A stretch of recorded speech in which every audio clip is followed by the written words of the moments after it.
नमस्कार. श्री स्वामी समर्थ सर्वांना. आजच्या व्हिडिओमध्ये तुम्हा सगळ्यांचं खूप खूप स्वागत आहे. स्वामी तुम्हा सगळ्यांना कायम सुखी ठेवू ही स्वामीचरणी प्रार्थना करते आणि आजच्या व्हिडिओला सुरुवात करते. तर आजचा व्हिडिओ असा आहे की आता उद्या आहे मंगळवार, तर उद्या आहे ज्येष्ठ अमावस्या. आता अमावस्या कोणतीही असेल तर आपण अमावस्याला आपल्या पूर्वजांच्या सेवा करत असतो. आपल्या घरामध्ये पितृदोष असेल तर तो पितृदोष नष्ट व्हावा म्हणून मग अमावस्या हा अत्यंत महत्त्वाचा दिवस मानला जातो. कारण की आपल्याकडून दररोज आपल्या पूर्वजांच्या सेवा घडत नाहीत. आता बऱ्याच वेळा काय होतं की आपल्या घरामध्ये काही मुलं म्हणा किंवा मुली म्हणा अशा असतात की सतत आजारी असतात किंवा घरामध्ये एखादी व्यक्ती सतत चिडचिड करत असते.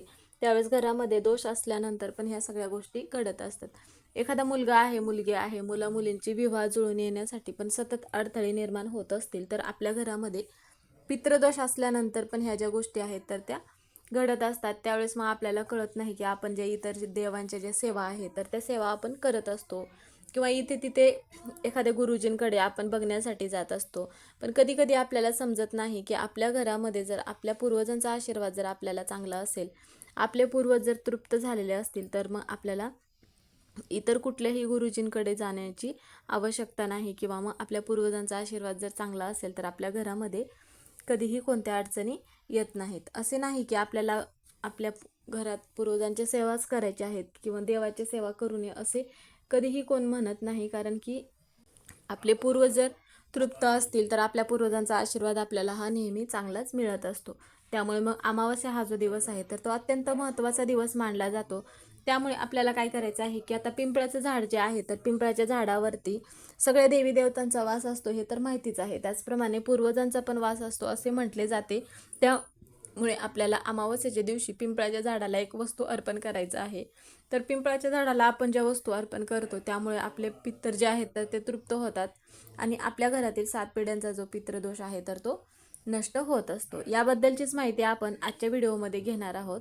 व्हिडिओ शेवटपर्यंत बघा म्हणजे तुम्हाला ही माहिती पूर्णपणे समजेल. आता बरेच वेळा काय होतं की आपण अमावस्येच्या दिवशी सकाळी लवकर उठत असतो. सकाळी लवकर उठल्यानंतर स्नान करत असताना घरामध्ये एखादी व्यक्ती जर सतत आजारी असेल तर त्या व्यक्तीच्या अंघोळीच्या पाण्यामध्ये थोडेसे काळे तीळ टाकून स्नान करायला ते पाणी जे आहे तर ते द्यायचं आहे. त्यानंतर तुम्ही तुमच्याकडे जर गंगाजल असेल तर तुम्ही गंगाजल टाकू शकता किंवा गंगाजल नसेल तर हरकत नाही. तर त्यावेळेस तुम्ही मग त्यामध्ये काळे तीळ टाकून पण स्नान करू शकता किंवा चिमूटभर हळद टाकलात तरीही चालेल. यामुळे काय होतं की त्या व्यक्तीतील हळूहळू का होईना मग दोष जे आहे तर ते दूर होत असतात. त्याचप्रमाणे आपल्याला काय करायचं आहे, आपल्या मुलांची प्रगती होण्यासाठी बऱ्याच वेळा आपण बऱ्याच सेवा उपाय करत असतो. घरातील नकारात्मकता जी आहे तर ती निघून जावी म्हणून आपण बरेच उपाय करत असतो.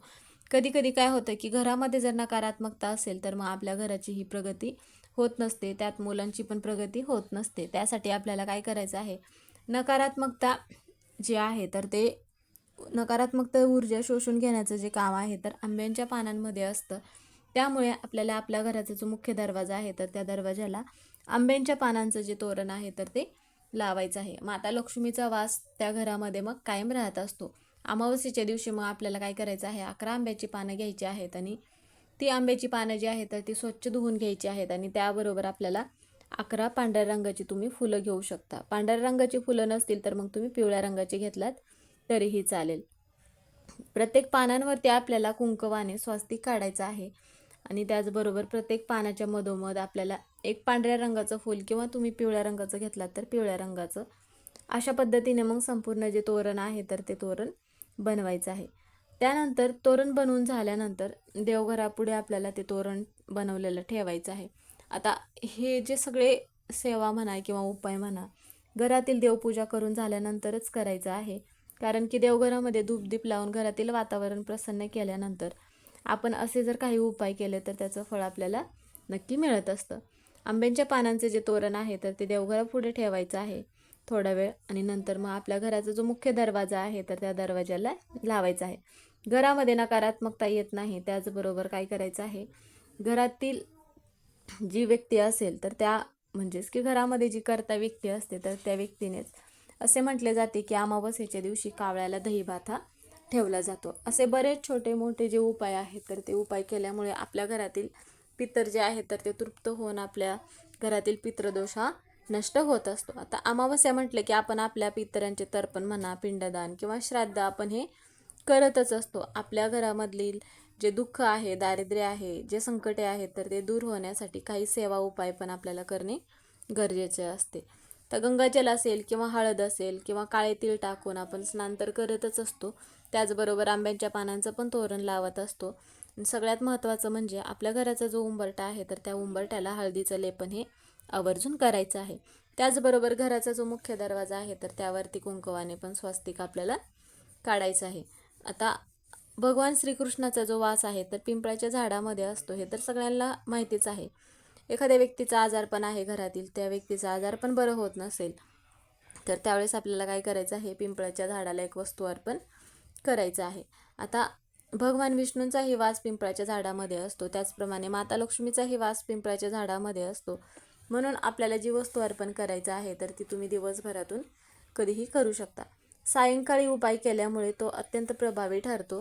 त्यासाठी आपल्याला काय करायचं आहे, एक तांब्यावरून पाणी घ्यायचं आहे. त्यामध्ये आपल्याला काय करायचं आहे, थोडंसं गंगाजल टाकायचं आहे, थोडीशी साखर टाकायचं आहे आणि हे जे पाणी आहे तर जिथे कुठे पिंपळाचं झाड असेल तर तिथे घेऊन आपल्याला जायचं आहे. तिथे जात असताना अगोदर आपल्याला एक चौमुखी जो दिवा आहे तर तो दिवा बनवायचा आहे. आता हा दिवा आपल्याला कणकेचाच बनवायचा आहे. ज्यावेळेस आपण दिवा बनवणार आहात त्यावेळेस मग त्या आपण जे कणिक मळणार आहे तर त्यामध्ये मीठ न टाकता आपल्याला हा जो दिवा आहे तर तो बनवायचा आहे. त्या दिव्यामध्ये तुम्ही मीठ न टाकता हळद थोडीशी टाकलात तरीही चालेल आणि अशा पद्धतीचा दिवा जो आहे तर तो बनवून घ्यायचा आहे आणि जिथे कुठे पिंपळाचं वृक्ष असेल तिथे जायचं आहे. दिव्यामध्ये आपल्याला थोडेसे काळे तीळ टाकायचं आहे आणि मग दिवा प्रज्वलित करून घ्यायचा आहे. दिवा प्रज्वलित करून घेतल्यानंतर आपण जे एक तांब्या भरून जल घेतलं आहे तर ते जल आपल्याला अर्पण करायचं आहे पिंपळाच्या वृक्षाला. त्या अगोदर आपल्याला दिवा प्रज्वलित केल्यानंतर दिव्याची पूजा करायचं आहे. दिव्याला नमस्कार करायचा आहे आणि ओम पितृदेवताय नमः असा 11 वेळा मंत्र म्हणायचा आहे. दिवा लावून झाल्यानंतर आपल्याला आपण जे जल आणलं होतं तांब्या भरून तर ते अर्पण करायचं आहे. अर्पण करत असताना आपण ओम पितृदेवताय नमः असा मंत्र म्हणायचा आहे आणि आपल्या घरामध्ये ज्या पण काही समस्या असतील तर त्या समस्या सांगायच्या आहे. आपल्या पूर्वजांना प्रार्थना करायचा आहे आपल्या घरातील पितृदोष नष्ट होण्यासाठी किंवा इतर काही जर अडचणी असतील तर त्याबद्दल पण सांगायचं आहे. तर असा जो हा उपाय आहे तर हा उपाय जर तुम्ही केलात तर तुमच्या घरातील पितर जे आहे तर ते तृप्त होतात आणि घरातील पितृदोष हा नष्ट होण्यासाठी मदत होत असते. त्याचबरोबर आपल्याला काय करायचं आहे, घरातील आजारपण असेल किंवा पैशाच्या अडचणी असतील तर आपल्याला सप्तधान्य घ्यायचं आहे. आता सप्तधान्य म्हणजे काय घ्यायचं आहे, त्यामध्ये तुम्ही गहू, ज्वारी हे जे किंवा मग तांदूळ अशा पद्धतीचे मग 7 धान्य एकत्र करून आपल्याला घ्यायचं आहे. 7 धान्य घेतल्यानंतर काय करायचं आहे, त्या मुलांच्या अभ्यासात प्रगती होत नसेल, नजरबाधा होत असेल, मुलांना सतत आजारी पडत असतील तर त्या मुलांवरून किंवा ती जर कोणतीही व्यक्ती असेल तर त्या व्यक्तीवरून काय करायचं आहे, 7 वेळा उतरवून घ्यायचं आहे आणि त्यानंतर घरावरून आपल्याला 7 वेळा उतरवून घ्यायचं आहे आणि म्हणायचं आहे की ज्या पण काही अडचणी आहेत, संकटे आहेत तर त्या दूर होऊ द्या म्हणून आणि तुमची जी पण काही इच्छा असेल तर ती इच्छा बोलायचं आहे. पिंपळाच्या झाडाला सांगायचं आहे आणि जे काय असेल ते डोकं टेकवून मग सांगायचं आहे. नंतर मग 11 प्रदक्षिणा तुम्ही पिंपळाच्या झाडाला घालायच्या आहेत. प्रदक्षिणा घालत असताना मग ओम नमो भगवते वासुदेवाय नमः असा मंत्र म्हणूनच मग आपल्याला प्रदक्षिणा घालायच्या आहेत. तर मग अशा पद्धतीच्या ज्या ह्या वस्तू आहेत तर ह्या पिंपळाच्या झाडाला अर्पण करायचं आहे, ज्यामुळे तुमच्या घरातील पितृदोष हा नष्ट होत असतो. तर तुम्हाला माहिती समजलीच असेल. तर व्हिडिओ जर तुम्हाला आवडला तर व्हिडिओला लाईक करा. चॅनलवर नवीन असाल तर चॅनलला सबस्क्राईब करा. व्हिडिओला हाईप करायला विसरू नका. व्हिडिओ पूर्ण बघितल्याबद्दल धन्यवाद.